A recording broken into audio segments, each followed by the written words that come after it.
This clip is brought to you by SaveWithConrad.com.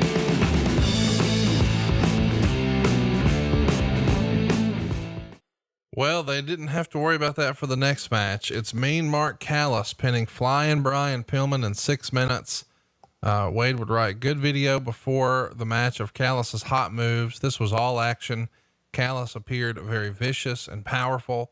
Pillman did not appear to lose any heat over the loss.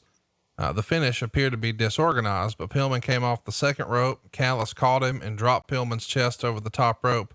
3 seconds later, the match was over. Paulie was never shown at ringside except in the background, but he was working non-stop ringside. The match was a very good display of the big versus the small, 2 3/4 stars. I got to tell you, man, I didn't remember this match happening. And when I saw it was on the lineup, I was really excited to watch this match. It's The Undertaker about 6 months before he becomes The Undertaker, taking on Flying Brian Pillman, who was certainly a fan favorite in this era. This was great stuff, great showing by both guys. And it looked like it was maybe going to be a heart punch finish that Mark was going for, but he catches him with that crossbody, drops him across the top rope, and that's all she wrote. Really good performance here by Mark and Brian. What'd you think? Like you, I enjoyed it. I was a fan personally and professionally of both guys. Still am. Love Brian. God bless him. His son, Brian Pillman Jr.'s out there trying to find his way and earn his spots as he goes forward. And I'll do anything I can to help the kid just for his dad's sake. And I like young Brian Jr. Mark's contract was getting ready to come up. And, I think he was making like $150,000 a year, which is not bad money. And, nothing like he's making now. He's had matches where he made a lot more than that. But, Ole didn't keep track of all that stuff. Somehow or another, it fell in my lap. I said, we got to address Calloway's contract. And Ole said, he's never going to draw a dime. What? I said, God damn, Ole, he's 6'9". He's an athletic 6'9", 280, 300-pound guy. Because Mark could run. He had good feet. He's a basketball player. He could get up and down the floor. And so Ole said he's never going to draw a dime. So I remember talking to Mark, and I remember saying, he said, I don't know what I'm going to do. I haven't heard any contract talk. And I basically said, I didn't throw Ole on the bus. I just said, if I were you, I'd look at every opportunity. Every opportunity, Mark. At this stage of your career, your youth, you're young. Look at every opportunity. You're talking 30 years ago. So that Mark is what now, 52? Something like that? He's 50. He says he's 50. I know he's 50. So 30 years ago, do the math. He's a kid. And I thought he was just going to be a huge star. I never envisioned him being the Undertaker, for God's sakes. I wish I had that kind of vision. Yeah, he's 55 now. So here he's only 25 years old, which is just remarkable when you think about, what opportunity still lies ahead for him. And Flying Brian, I guess, according to the rumor and innuendo, he had an old contract that maybe Ole Anderson and Bill Watts weren't really tickled with. Well, why did Brian have heat with Ole?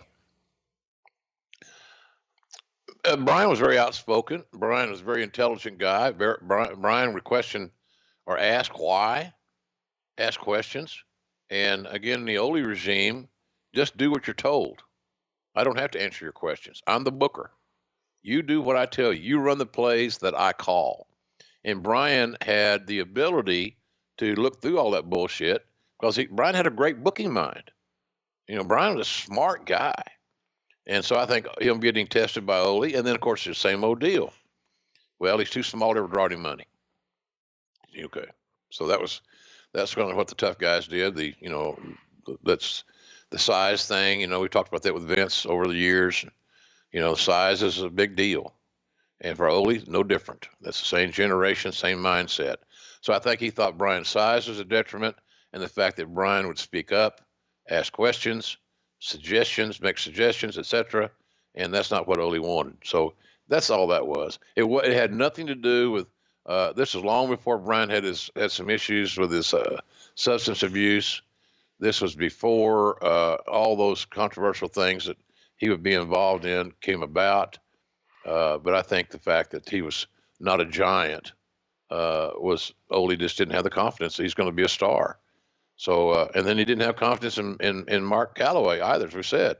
So that's kind of where I see that deal. They did have a nice match. There's no doubt about it.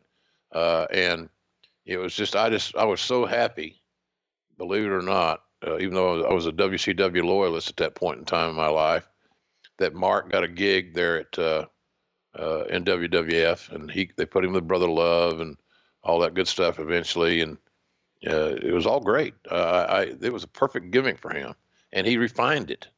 That's the thing about Mark Calloway. He got a very basic gimmick that nobody had ever done before.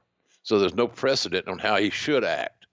So Mark was the guy that created and developed his persona, and he's done a pretty damn amazing job of it. He had a key match at WrestleMania this year. I thought one of the better presentations of that graveyard thing was very, very good with AJ Styles. It's hard to not have a good outing with AJ Styles, quite frankly. He was one of my favorites of all time.